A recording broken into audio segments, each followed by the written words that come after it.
Missed bus. Every morning Ellie took the 7:42 bus. Same stop, same seat, same headphones. One Tuesday she overslept. Not by much. 4 minutes.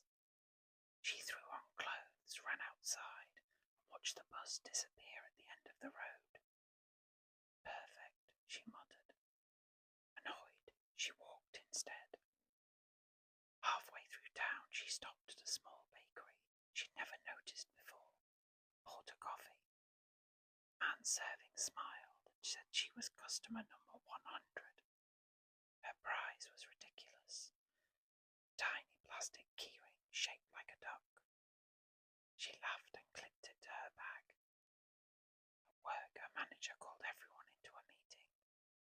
Budget cuts. 3 jobs were being removed. Ellie sat waiting for disaster. Then her manager looked at her and frowned.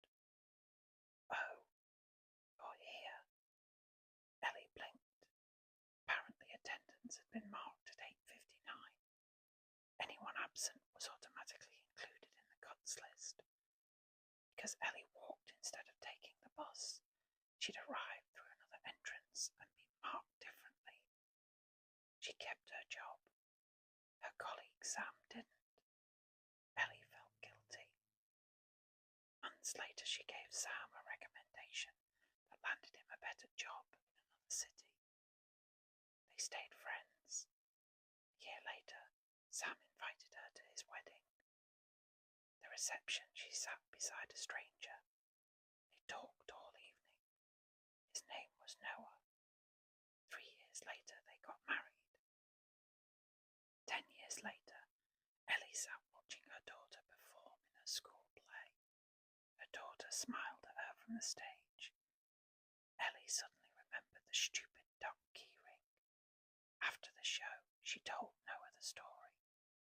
He went strangely quiet. Then he said, "That's odd." She asked why.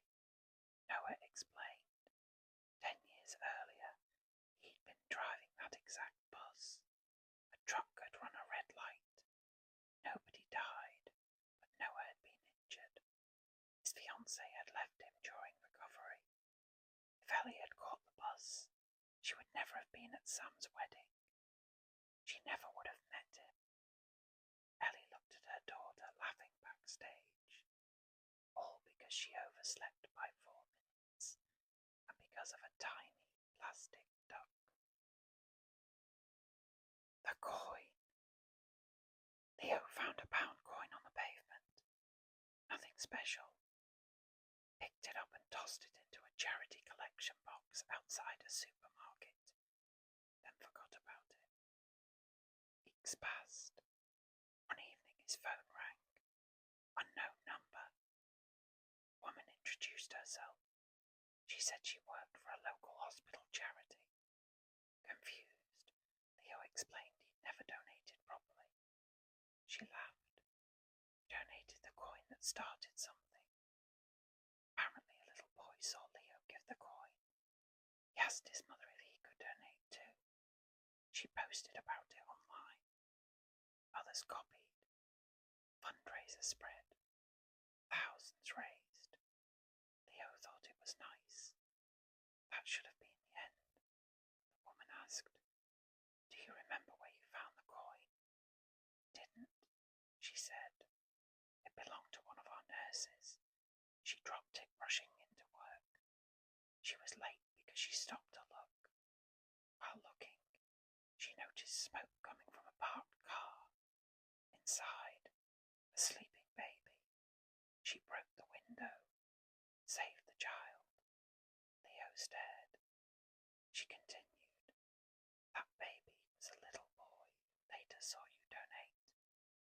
Leo laughed awkwardly. "What are the chances?"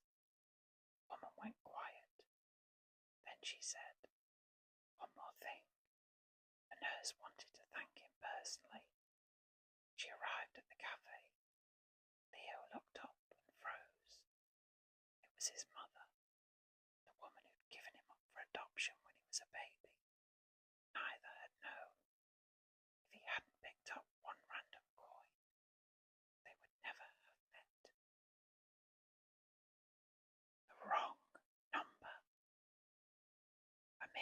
received a text. Are we still on for 7? Wrong number, she replied. Sorry, wrong person. The sender wrote, Oops, have a lovely day anyway. She nearly ignored it. Instead, she replied, You too.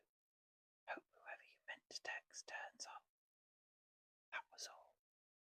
Months passed. One evening, Amira was in a queue at the airport. A man nearby kept checking his phone, and suddenly stared at her. Walked over. You sent me a message once. She frowned. He showed her the conversation. Wrong number, he explained. That day, he'd been planning to cancel dinner with his sister. They hadn't spoken in years. Her random message made him think differently. Went. His sister convinced him to get a health check. Doctors found a dangerous condition early. His life was saved. Amira smiled awkwardly. That should have been it. Then he asked where she was flying. She told him. His face changed. He pulled out his laptop. Worked in weather analysis. The storm system had just shifted. Her route would be massively delayed. He suggested changing flights. She did. Her original flight landed safely, but another passenger on board had suffered a medical emergency. Emergency landing delayed rescue. News later revealed the passenger hadn't survived. Amira stared at the report. The seat number shown on television was hers. If she hadn't replied to a wrong text, she would have been there. Not because the plane crashed, just because tiny changes move people through time differently. One message, 2 strangers, 2 lives. The light left on. Ben hated wasting electricity. Every night he checked every room. One night he noticed the loft light had been left on. Annoyed, he climbed up. Halfway up the ladder, he heard water dripping. He opened the hatch. No leak. But in the corner, he saw damp plaster. A small crack. He called someone the next day. They opened the ceiling. Inside, a slow hidden pipe leak. It had been soaking beams for months. Repair cost money, but prevented collapse.